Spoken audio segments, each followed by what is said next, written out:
ఉమ్మడి తూర్పు గోదావరి జిల్లాలో రేషన్ మాఫియాపై సివిల్ సప్లైస్ డైరెక్టర్ మాలకొండయ్య సంచలన వ్యాఖ్యలు చేశారు. జిల్లా అధికారులు కఠిన చర్యలు తీసుకోకపోతే డిప్యూటీ సీఎం పవన్ కళ్యాణ్ ఎన్ని ప్రయత్నాలు చేసినా ఫలితం ఉండదని ఆయన స్పష్టం చేశారు. కాకినాడ పోర్టుకు మాఫియా పోర్ట్ అనే ముద్ర పడితే వ్యాపార లావాదేవీలు ఇతర ప్రాంతాలకు మళ్లుతాయని తెలిపారు. ఫలితం 10,000 మంది ఉపాధి కోల్పోయే ప్రమాదం ఉందని ఆందోళన వ్యక్తం చేశారు.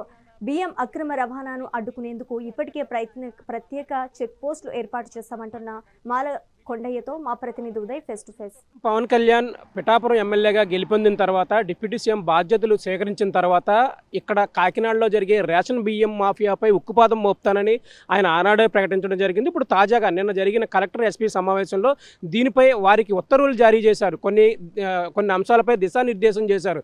కాకినాడ పోర్టు వేదికగా జరుగుతున్న దీన్ని పూర్తిగా అరికట్టాలని ఆయన వారికి ఆదేశించడం జరిగింది. దీనిపై మాట్లాడడానికి బీజేపీ సీనియర్ నేత అలాగే సివిల్ సప్లై డైరెక్టర్ మాలకొండయ్య ఉన్నారు. ఆయనతో మాట్లాడదాం. సార్, ఈ కాకినాడ జిల్లాలో జరుగుతున్న రేషన్ మాఫియాను అరికట్టడానికి పవన్ కళ్యాణ్ అయితే ప్రత్యేకంగా శ్రమిస్తున్నారని చెప్పుకోవచ్చు. నాదెండ్ల మనోహర్ కూడా ఆ శాఖ మంత్రిగా బాధ్యతలు తీసుకున్న తర్వాత కూడా ఈ పోర్టుపై అనేక సార్లు దాడులు కూడా చేయడం జరిగింది. అసలు మీరు డైరెక్టర్ అయిన తర్వాత ఈ రేషన్ మాఫియా ఏ విధంగా ఉంది, ఎటువంటి కట్టడి చర్యలు చేపడుతున్నారు? పిఠాపురం నుంచి సినీ హీరో పవన్ కళ్యాణ్ గారు ఎమ్మెల్యేగా నెగ్గిన తర్వాత ఆంధ్రప్రదేశ్లో కూటమి ప్రభుత్వం వచ్చిన తర్వాత వారు డిప్యూటీ ముఖ్యమంత్రిగా బాధ్యతలు తీసుకున్నారు. కాకినాడ జిల్లా కేంద్రంగా ఏవైతే రైస్ మాఫియా జరుగుతుందని చెప్పి గతంలో గుర్తించి పోరాటం చేసినటువంటి పార్టీలు అధికారంలోకి వచ్చాయి.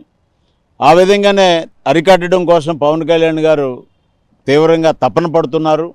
ప్రభుత్వంలో వ్యవస్థలు కొంత సహకరించట్లేదనేటటువంటి అసహనం వ్యక్తం చేసిన సందర్భాలు కూడా ఉన్నాయి. నిన్న పవన్ కళ్యాణ్ గారు మాట్లాడినటువంటి తీరు చూస్తే, నేను ప్రతి నెల 2 రోజులు కాకినాడ పిఠాపురం కేంద్రంలో ఉండి స్వయంగా అభివృద్ధి కార్యక్రమాలను కానీ లేక డెవలప్మెంట్ని కానీ జరిగేటటువంటి ఏవైతే అక్రమాలు జరుగుతున్నాయని చెప్పి జరుగుతున్నటువంటి విషయాల మీద కూడా ఉక్కుపాదం వేయటం కోసం, కఠిన చర్యలు తీసుకోవడం కోసం, అభివృద్ధిని అతివేగం పెంచడం కోసం ఇక్కడే ఉంటానని ప్రకటన చేశారు. చాలా సంతోషకరమైన విషయం, అది స్వాగతిస్తున్నాం. ఆ విధంగానే కాకినాడ కేంద్రంగా జరుగుతున్నటువంటి ఒక రైస్ మాఫియా ఒకటే కాదు, చాలా జరుగుతున్నాయనేటటువంటి సమాచారం వస్తుంది. పౌర సరఫరాల శాఖ అధికారులు ఎవరైతే ఉన్నారో వారు కొంత నిర్లక్ష్యంగా వ్యవహరిస్తున్నారేమో అనేటటువంటి అనుమానం కూడా ఉంది. కానీ కలెక్టర్గా కొత్తగా బాధ్యత తీసుకున్నటువంటి కలెక్టర్ గారు కొంత కఠినమైన నిర్ణయం తీసుకుంటారేమో. ఇప్పుడు పవన్ కళ్యాణ్ గారు స్వయంగా ఎస్పీ గారిని కలెక్టర్ గారిని పిలిచి చెప్పారు కాబట్టి రానున్నటువంటి రోజుల్లో అటువంటి పరిస్థితులు జరగకుండా ఉండాలని కోరుకుందాం. కాకినాడ బీచ్ రోడ్లో పోర్టుకి వెళ్ళే దారిలో ఏదైతే ఒక చెక్ పోస్ట్ కూడా పెట్టడం జరిగింది సివిల్ సప్లై కార్పొరేషన్ నుంచి. కానీ నాకున్న సమాచారం ఏంటంటే అది పెట్టినప్పటికి కూడా అక్కడికి వెళ్ళే లారీలు ఆగట్లేదనే విషయం కూడా నాకు తెలుస్తుంది. నేను ఆ విషయం అధికారులు చెప్తున్నప్పటికి కూడా అక్కడ ఏదో జరుగుతుందట అనేటటువంటి ఆలోచన తప్ప దానికి ఎందుకు జరుగుతుంది, చెక్ పోస్ట్ పెట్టినప్పటికి కూడా ఎందుకు వెళ్తున్నాయి అనేటటువంటి విషయం మీద నేను ఎక్కువగా ఆరా తీసినప్పుడు, అంటే ఒక విషయం నేను స్పష్టంగా చెప్తున్నాను, పవన్ కళ్యాణ్ గారు ఎంత తపన పడినా నాదెండ్ల మనోహర్ గారు మంత్రిగా వారు సీరియస్గా వ్యవహరించకపోతే, జిల్లాలో ఉన్నటువంటి శాసనసభ్యులు కొంతమంది సీరియస్గా లేకపోతే పవన్ కళ్యాణ్ గారి కోరిక తీరదేమోనే అనుమానం నాకుంది. కాబట్టి ఇక్కడ జరిగేటటువంటి విషయాలని అన్నీ కూడా వ్యాపార పద్ధతిలో చూడుకోకుండా, లాభసాటి వ్యవహారాలుగా చూడుకోకుండా ప్రభుత్వం కంట్రోల్ చేయవలసిన అవసరం కొన్ని ఉన్నాయి. కాబట్టి అవి కఠినమైన చర్యలతో కంట్రోల్ చేసినట్లయితే వ్యాపారాలు చేయండి, రైస్ మిల్లులు పెట్టండి, లేకపోతే పరిశ్రమలు పెట్టండి, మీ ఆదాయం మీరు తీసుకోండి. కానీ అక్రమంగా జరిగేటటువంటి వ్యాపారాలను కట్టడి చేయడం కోసం ప్రభుత్వం చేస్తున్నటువంటి ఏదైతే నిర్ణయాలు ఉన్నాయో ఆ నిర్ణయాలని, ఆ యొక్క విధానాలు ఏవైతే ఉన్నాయో, కండిషన్లు ఏవైతే ఉన్నాయో అవి గుర్తించి మీరు ముందుకు వెళ్ళినట్లయితే అటు ప్రభుత్వానికి మంచి పేరు వస్తుంది, ప్రజల్లో మంచి పేరు వస్తుంది. కాకినాడ పోర్టుకు ఉండేటటువంటి ఒక మాఫియా పోర్టు అనేటటువంటి పేరు రాకుండా ఉంటే వేల మంది ప్రజలు అక్కడ పనిచేసి బతికే అవకాశం ఉంది.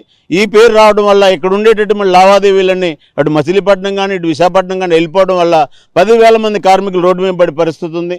కాబట్టి ఇవన్నీ కూడా నేను చూస్తున్నాను. ఈ మధ్యకాలంలో సివిల్ సప్లై కమిషనర్ గారు డైరెక్ట్గా జగ్గంపేట వచ్చి తనిఖీ చేస్తారు. నేను ఒక కాకినాడ జిల్లా ఒకటే కాదు, కాకినాడ, కోనసీమ, రాజమండ్రి ఏవైతే ఉమ్మడి తూర్పుగోదావరి జిల్లాలో 3 జిల్లాల కలెక్టర్లను నేను కోరుతున్నాను. మీరు మెతక వైఖరి అవలంబించడం వల్ల ఏదైతే అవినీతి పెద్ద ఎత్తున తాండవిస్తున్నటువంటి విషయం చాలా స్పష్టంగా నేను చెప్పగలను, మీకు చెప్తున్నాను, మిమ్మల్ని కోరుతున్నాను. మీరు రివ్యూ మీటింగ్లు పెట్టండి, వాస్తవాలు చెప్పండి. నిన్న జాయింట్ కలెక్టర్ గారు ఇక్కడ గ్యాస్ ఏజెన్సీలతోటి పెట్రోల్ బంకులతోటి కొంతమంది సమావేశం పెట్టారు. అది సివిల్ సప్లై కార్పొరేషన్ సమావేశం అయినప్పటికీ కూడా డైరెక్టర్లను పిలవాలనేటువంటి ఆలోచన లేదు. అంటే మీరు సమావేశం మీ కమిషన్లు పెంచుకోవడానికి పెట్టారా, నిజంగా కంట్రోల్ చేయడానికి పెట్టారా? నిజంగా కంట్రోల్ చేసే పరిస్థితి మీ దగ్గర ఉంటే ప్రధానమంత్రి దగ్గర నుంచి ముఖ్యమంత్రి గారి దాకా 2 రోజుల కంటే ఎక్కువ నిల్వ పెట్టుకోవడానికి బుక్ చేసిన తర్వాత డెలివరీ ఇవ్వమని చెప్తుంటే, కావాల్సినంత నిల్వ ఉందని చెప్తుంటే వాళ్ళు 10 రోజులు 15 రోజుల దాకా మేము ఇవ్వమని గట్టిగా చెప్తుంటే, అంటే మీరు ఎందుకు రివ్యూ మీటింగ్ పెట్టారు? మీరు ఏ ఆలోచనతో రివ్యూ మీటింగ్ పెట్టారు? అంటే వాళ్ళకి ఏ విధంగా చేసినా మీరు సపోర్ట్ చేయడానికి రివ్యూ మీటింగ్ పెట్టారా, లేదా మీరు కఠినమైన చర్యలు తీసుకుని 2 రోజుల్లో గ్యాస్ ఇప్పిస్తారా, లేకపోతే మీరు ఇక్కడ ఉండేటటువంటి ఈ కార్పొరేషన్ నామినేట్ అయినటువంటి మెంబర్లను ఎందుకు ఈ సమావేశాన్ని పిలవట్లేదు? ఇది నేను ప్రశ్నిస్తున్నాను. అధికారుల యొక్క ఆలోచన మారాలి.